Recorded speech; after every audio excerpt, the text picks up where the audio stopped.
پڑھ لا الہ الا اللہ، پڑھ لا الہ الا اللہ۔ اگر ہم 2-3 مہینے کی ادھار پر کسی کو دیں اور اس سے زیادہ پیسے لیں، نقد کے جو ہے مثلا 1000 ہے، ادھار پہ 15، بہتر ہے کہ نہ کریں۔ بعض علماء فرماتے ہیں کہ یہ بھی سود کی ایک شکل بن جاتی ہے۔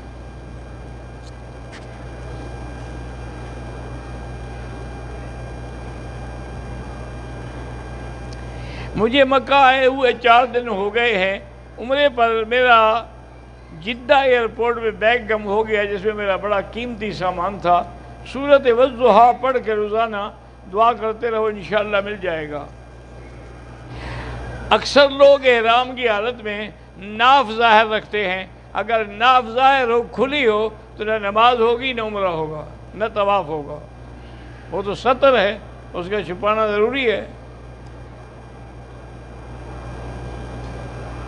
قصر میں چند بال کٹواتے ہیں، حنفی مسلک میں دم پڑ جاتی ہے جب تک کہ چوتھا حصہ پورے سر کے بالوں کا نہ کٹے، ورنہ افضل یہی ہے کہ حلق کرایا جائے۔ مدینہ منورہ سے اگر واپس مکے آنا ہے تو ضرور احرام باندھ کے آئیں، چونکہ میقات ہے۔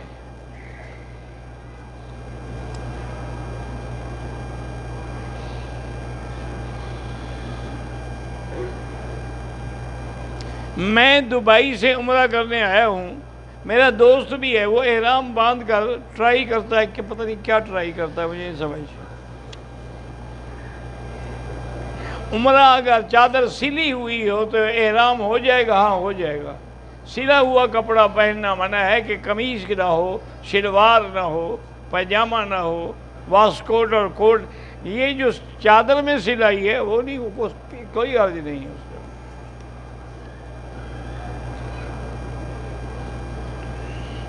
مدینہ منورہ میں لوگ جوتے کے ساتھ پاؤں زور سے زمین پہ مارتے ہیں، بڑی بے ادبی ہے اور گستاخی ہے۔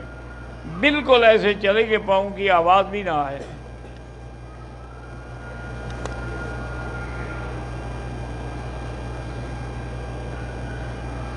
بہرحال اللہ کے گھر میں کوشش کریں کہ تصویریں نہ بنائیں، بس ذکر کریں، طواف کریں، دعائیں کریں۔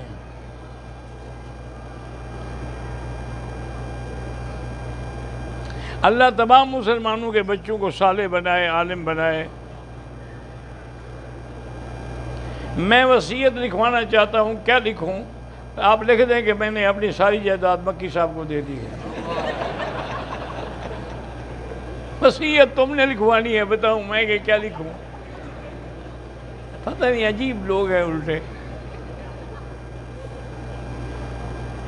عقیقہ کا گوشت جو ہے وہ اپنے رشتہ داروں کو بھی کھلا سکتے ہیں، ہم بالکل کھلا سکتے ہیں۔ مجھے ہمیشہ 3 بیٹیوں کی فکر رہتی ہے کہ رشتے کیسے ملیں۔ میرا بھائی جس نے لڑکیاں دی ہیں، رشتے بھی وہی دیں گے، کیوں فکر کرتے ہیں؟ سورۃ الرحمن پڑھیں 3 دفعہ اور اس کے بعد وہی لڑکیاں بھی پڑھیں تو انشاءاللہ بہت جلد اللہ اچھے رشتے عطا فرما دے گا۔